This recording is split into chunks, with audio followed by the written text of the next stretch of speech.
Meron po akong bagong video dito, pero matagal ko na tong ginawa, itong project na to. Ito po yung ginamitan ko ng twin rib. So ngayon, ang i-discuss ko sa inyo ay kung paano kinakabit yung end flashing. So kahit ano pa man yan, mapa Spanish type, Banawi type, o box type. Yung sa ibabaw lang po yung may papakita natin, gawa nung hindi tayo makababa kasi ginagawa pa yung hagdanan. So dito makikita nyo kung ano yung itsura nya. Streamline po yung design nito. Medyo irregular siya, kaya yung iba hindi siya masyadong pantay doon sa rib. So yan, kung nakikita nyo, naka ibabaw yung tupi niya sa rib mismo, hindi kasi eskwalado yung iba. Ayan po. So pwede nyo po siyang i-rivets sa mga gilid, tapos dadagdagan nyo ng text screw. So yan po, hindi pa yan tapos, wala pa yung text screw. Yung distansya po ng pagkakabit ng rivets ay depende po sa inyong pangangailangan. So kung meron naman kayong madaming stocks, pwede nyong damihan yung paglalagay, pero wag nyong tatadtarin kasi pangit na po yan tignan.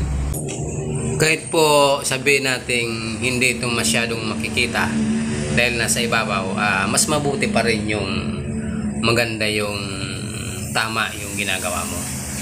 So dapat masanay kayo na palagi ang may kalidad yung pagkakabit nyo. Ito po yung magiging itsura pag nadugtong na yung flashing. Medyo dapat ganyan ang kalalabasan yan.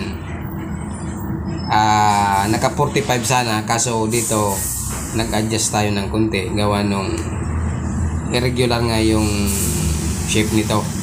So hindi po yan perfectadong 45 degrees. Yung dugtungan po nito sa baba ay hindi natin mapapakita gawa nung ginagawa pa yung hagdanan. Pero napakasimple lang po kasi nga box type lang to. So ganyan lang po yung dating yan. At yung may bend, yung palikpik, dapat ginugupitan po yan.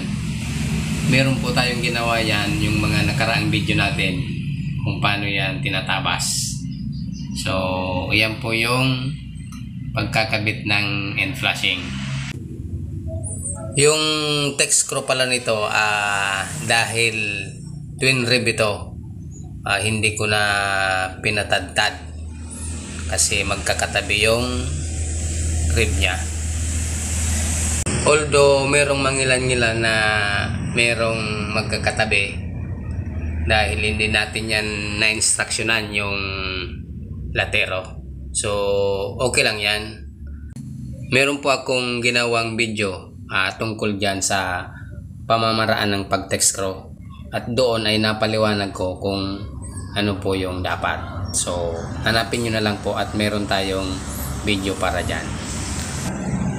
Ito po sana yung paraan kung paano namin kinabit yung dugtungan ng end flashing. Kinuha namin yung eskwala, yung 45 degrees. Dapat ito po itong linya na to, magtatagpo yan. Kaso kinalas pa din namin dahil nga yung paglalagyan hindi siya eskwalado. So hinilot-hilot lang namin na kunti lang naman yung diferensya hanggang sa makuha yung tamang pwesto nung pagkakabitan. At yan na po muna yung video natin ngayon. Sa mga susunod ulit, kung meron namang bagong project, kung makakakuha pa, mag-upload tayo.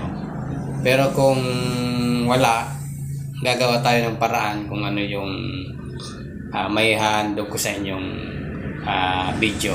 Salamat po.